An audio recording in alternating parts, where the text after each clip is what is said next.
Counsellor आपसे दरखास्त करते हैं भाइयों बहनों कि क्या करना है।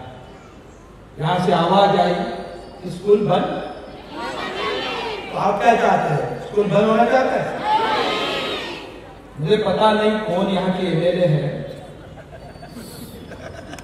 अपने क्षेत्र में जो स्कूल चल रहा है उसे बंद करने की नोटिस डीएमसी के माध्यम से भेजना गलत है कि शर्मनाक बात है? तो आवाज और उठनी चाहिए, उनके कान तक पहुंचनी चाहिए।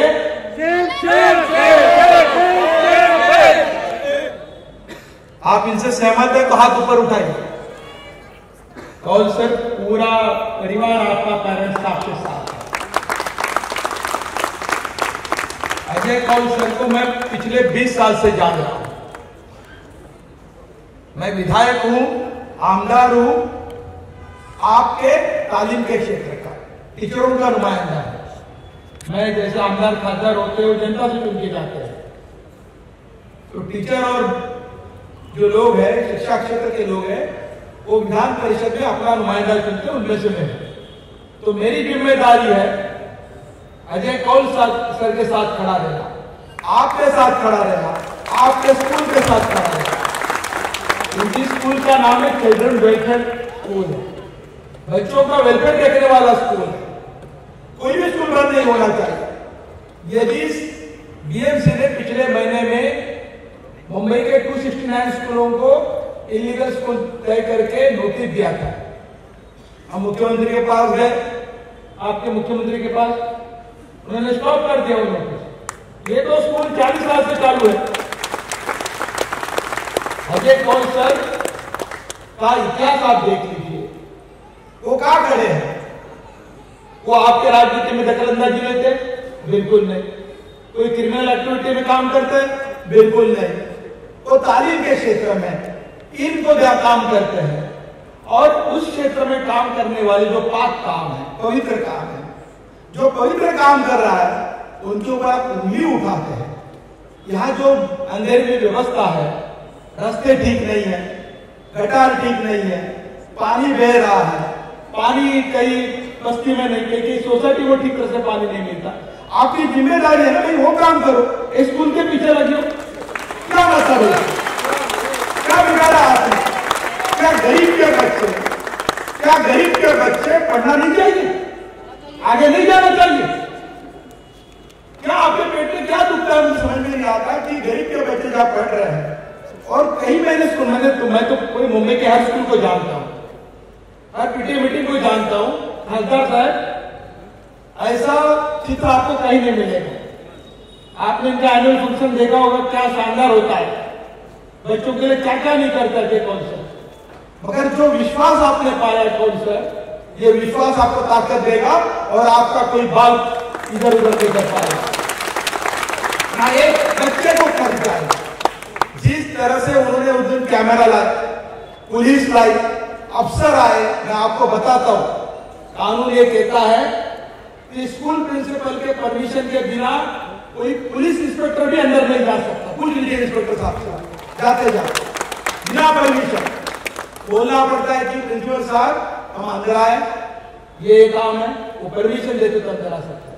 जब तक स्कूल शुरू है तब तक आप अंदर नहीं आ सकते। हाँ, बड़ा कोई दुर्घटना घटी तो दौड़ के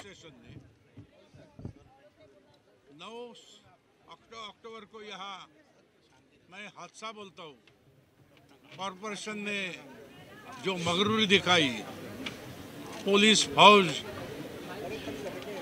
ऐसे पद्धति से आए, इससे निषेध करने के लिए आज ये स्कूल बंद रखा सभी टीचरों ने। हम यहाँ के सभी लोक प्रतिनिधि उनको बुलाया, उसमें से मुझे भी निमंत्रण था, मैं यहाँ ये सपोर्ट के लिए आया हूँ। ये 30 बरस पुराना चल रहा है ये CWC,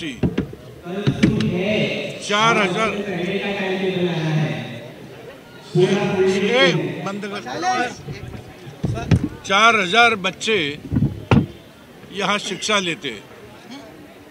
और देखिए कि मैं जैसे भाषण में बोला कि जो लोक प्रतिनिधि है, लोक प्रतिनिधि को शैक्षणिक संस्था, सामाजिक संस्था, इनके प्रति ध्यान देना है, जिम्मेदारी है, सरकार की रहती है, वैसे लोक प्रतिनिधियों की रहती है।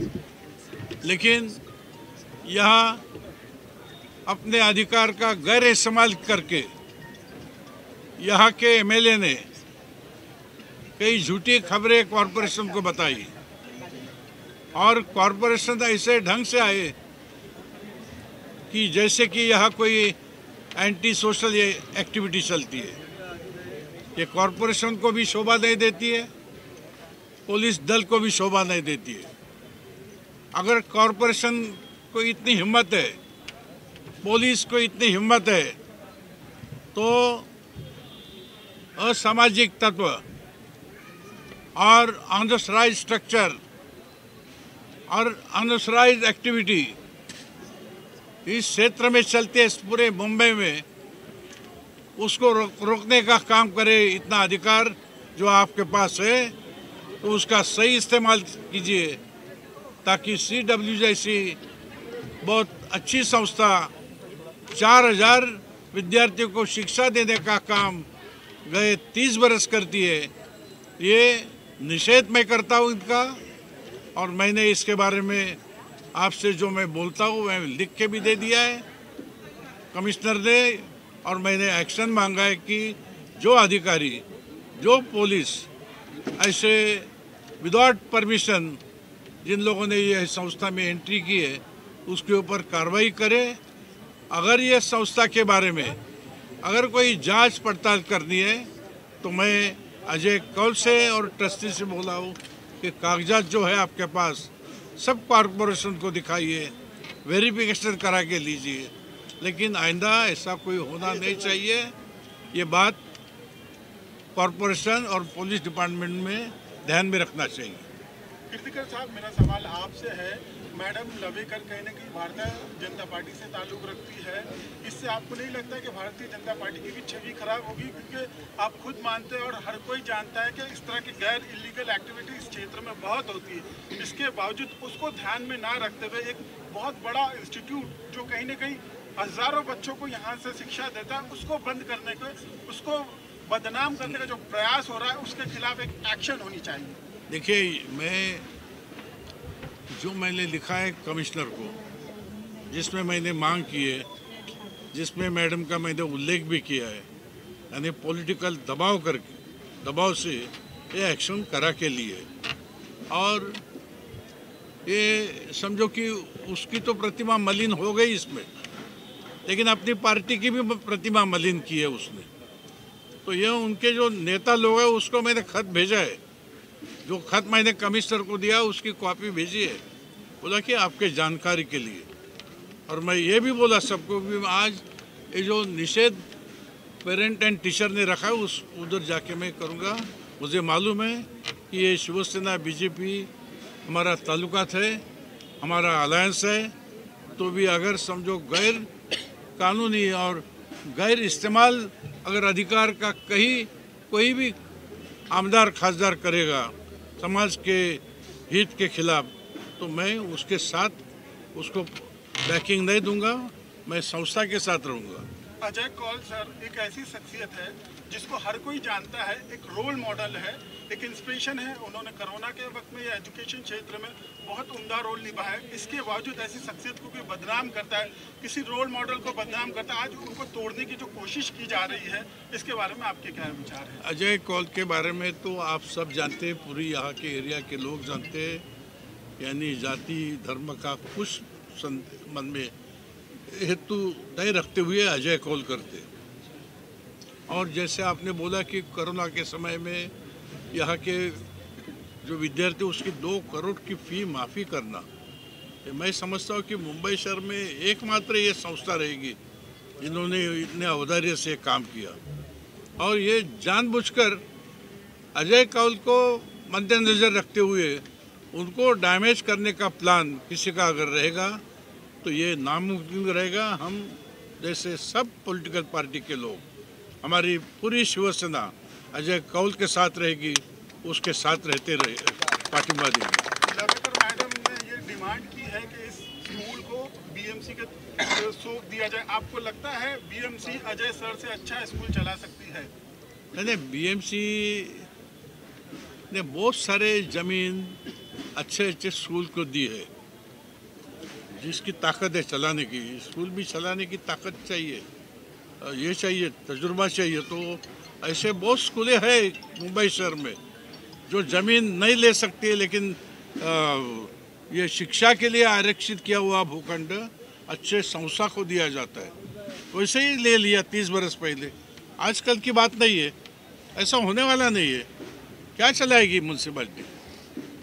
म्यूनसिपाल्टी के पास आज आरजीपीजी के इतने भूखंड है, रिक्रिएशन ग्राउंड और प्ले ग्राउंड, बहुत पैसा है, 52,000 करोड़ का बजट है बीएमसी के पास, लेकिन तो भी ये आरक्षित भूखंड, शिक्षा का तो छोड़ो, लेकिन आरजीपीजी का भूखंड आज उसका डेवलपमेंट कर नहीं पाती है म्यूनसिपाल्टी।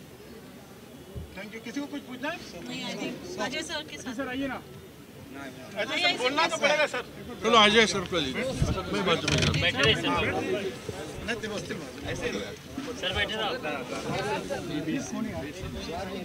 आपको इतना इमोशनल होने की जरूरत पड़ी, हजारों लोग आपके सपोर्ट में, ऐसी कौन सी बात है जो आपके दिल को छू गई और बहुत दुख पहुंचाई आपको? देखिए, ऐसा है ना कि इंसान, जैसे मैंने कहा कि ये स्कूल की बिल्डिंग प्लान के मुताबिक बनी है और 40 साल या 30 साल पुरानी बिल्डिंग जब बनी है तो यकीनन अगर कोई इसमें माइनर चेंजेस होंगे या कोई प्लान के मुताबिक कोई चीज़ ये हटाई गई होगी यहाँ से वहाँ, तो उसका हम लोग या तो पेनल्टी भरेंगे जो बीएमसी के रूल्स में है, उसको रेगुलराइज करने की कोशिश करेंगे।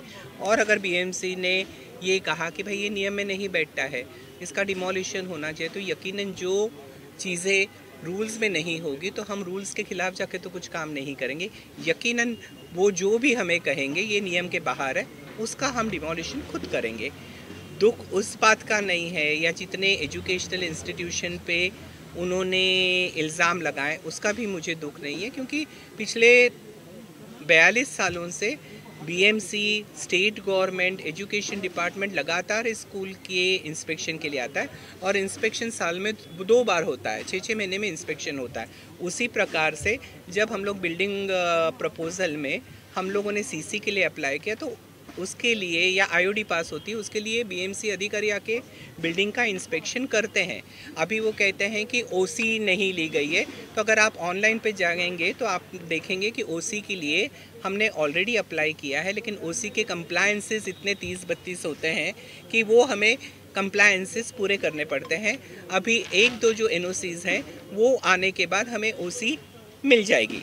और अगर आपको लगता है हमने वो, अगर आप मलाड के ये देखिए, अगर आज जो प्रेजेंट जो बिल्डिंग में बैठे इसका ऑक्यूपेशन पूरे 5 माले तक का है, और जो अभी कह रहे हैं कि आपने ये जो नियमों का उल्लंघन किया फायर एनओसी का, अगर आप देखेंगे सीआरजेड का मैंने अभी आपको पेपर दिया कि सीआरजेड की एनओसी हमने ऑलरेडी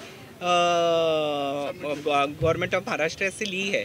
कहने का मतलब क्या है कि सीआरजेड का क्लैरिफिकेशन तो बीएमसी दे सकती है, क्योंकि उन्होंने परमिशन दिया है, उनको पता है कि नियम में क्या बैठा है। दुख उस चीज़ का नहीं है, दुख इस चीज़ का है कि जब आप बहुत सारे लोगों को खड़े करके अनोनिमस 40-50 कंप्लेंट डालते हैं और किसी के कैरेक्टर के ऊपर बोलते हैं, तो मुझे लगता है कि किसी को किसी के कैरेक्टर के बारे में बोलने का हक नहीं है। तो इस बात के लिए मुझे आज भी खेद और दुख है। सर, और एक चीज़ आपसे जानना चाहूँगा, इस सब की शुरुआत कब हुई उस बारे में कुछ बताइए हमें, क्योंकि हमने देखा है कि कुछ प्रेस कॉन्फ्रेंसेस आपने भारती जी के साथ भी किए हैं पास्ट में, तो अगर थोड़ा सा बताएं हमें। देखिए, कई सारे कार्यक्रम में वो जुड़ी भी रही हमारी honourable MLA doctor Bharati Lavekar ji के साथ मेरे बहुत अच्छे संबंध रहे हैं। 2018 तक उन्होंने 2 बार मुझे honourable deputy chief minister government of Maharashtra Shri Devendra Fadnavis ji के हाथों अवार्ड 2 बार दिया। वो जब चीफ मिनिस्टर थे उस वक्त भी उन्होंने मुझे 2 साल लगातार अवार्ड दिया। एक बार उन्होंने मेरे पास उनका सर्टिफिकेट है जो उन्होंने साइन किया है।